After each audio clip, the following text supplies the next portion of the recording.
राजयोग जब हम सीखते हैं तो हमें फर्स्ट चैप्टर जो आता है बताया जाता है वो है कि आप एक आत्मा है, you are a being, point of light, और आप 7 क्वालिटीज़ से बने हुए हैं। जैसे शरीर 5 तत्वों से बना है, ऐसे ही आत्मा 7 क्वालिटीज़ से बनी है। लेकिन साथ में बताया जाता है कि आत्मा के पास तीन फैकल्टीज़ होती हैं, मन, बुद्धि और संस्कार।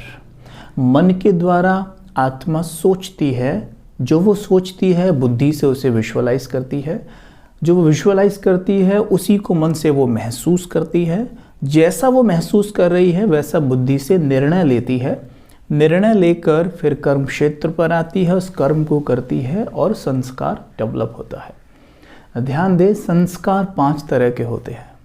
ये संस्कार वाला फोल्डर है ना, यहाँ पे ये संस्कार वाला फोल्डर ही अवचेतन मन है। आप ये मान के चलें, संस्कार वाला फोल्डर आपको ये बताएगा कि जैसे अवचेतन मन का हम पोस्टमार्टम कर रहे हैं, आप क्लियरली समझ जाएंगे अवचेतन मन कैसे काम करता है।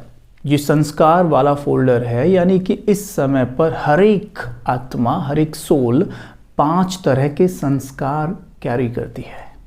और वो कौन से हैं आप इधर ध्यान देंगे अंगुलियों पर।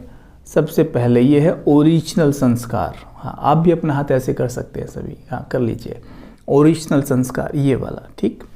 दूसरा संस्कार है प्रीवियस बर्थ, यानी लास्ट बर्थ का संस्कार। तीसरा है माँ के गर्भ से मिला संस्कार, ठीक है। चौथा संस्कार है सराउंडिंग, यानी जन्म होने के बाद से अब तक चारों ओर से जो मैंने सीखा। और 5वां है विल पावर, ये छोटी अंगुली, ठीक। अब इसे ऐसे बंद कर लेते हैं हम, कर लिया। अब देखिए हमारे विचारों के द्वारा कैसे हमारे संस्कार खुलते हैं और काम करते हैं।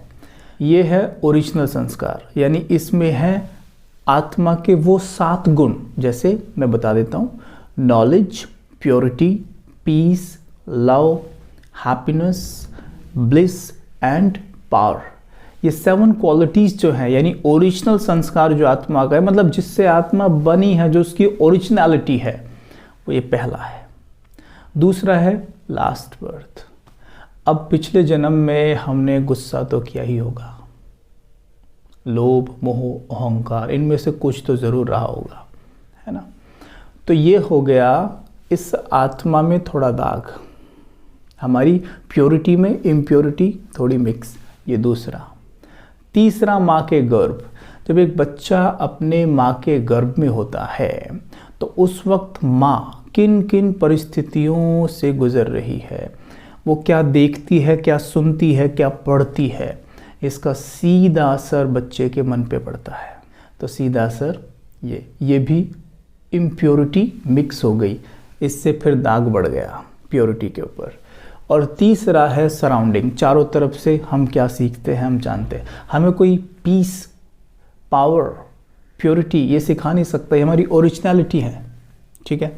लेकिन ये गुस्सा करना, नफरत करना, ईर्ष्या करना, ये हमने 1-2 को देखकर ट्रेनिंग ले ली है। और लास्ट विल पावर। अब ये मुट्ठी बंद कर लेते हैं, कर ली। अभी मुट्ठी बंद करने के बाद आप गौर करिएगा कि ये है अवचेतन मन, ठीक है। यानी अवचेतन मन में सब है, प्योरिटी भी है और इम्प्योरिटी भी है, दोनों इस वक्त हैं। आप जिसे ऑर्डर देंगे वो काम करेगा।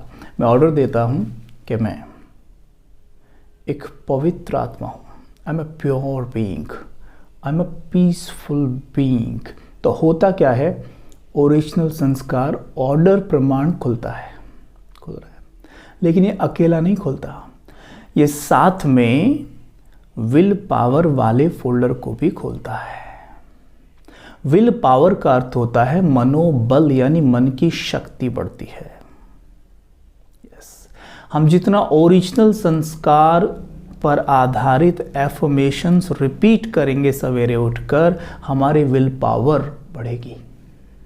और जितना ज़्यादा ये जो 3 बीच में है अक्वायर संस्कार, इनसे संबंध रखते हुए हम दोहराते हैं जो दिन भर में, या अपने किसी से बात कर रहे हैं तो शिकायतें जो हम करते हैं, कंप्लेंट्स, जैसे भाई मेरा तो भाग्य ऐसा, या मतलब मैं नहीं जीत पाऊंगा, मैं कर ही नहीं सकता, मुझसे नहीं होगा ये, और इधर उधर की बातें जो भी हम दिन भर में कर रहे हैं वो सब इनमें है। तो अब जिसका हम आह्वान करते हैं वो खुलता है। अगर हम ओरिजिनल संस्कार बेस्ड एफर्मेशंस रिपीट करते हैं तो ये खुलेगा, साथ में इसे खोलेगा, विल पावर बढ़ेगी। और अगर हम अक्वायर संस्कार वाला एफर्मेशंस रिपीट करते हैं यानी शिकायतें, ये तीनों खोलेंगे और ये दोनों सो जाएंगे, जो कि आज सबके साथ हो रहा है। हम सभी कंप्लेंट्स बहुत कर रहे हैं हर चीज़ की।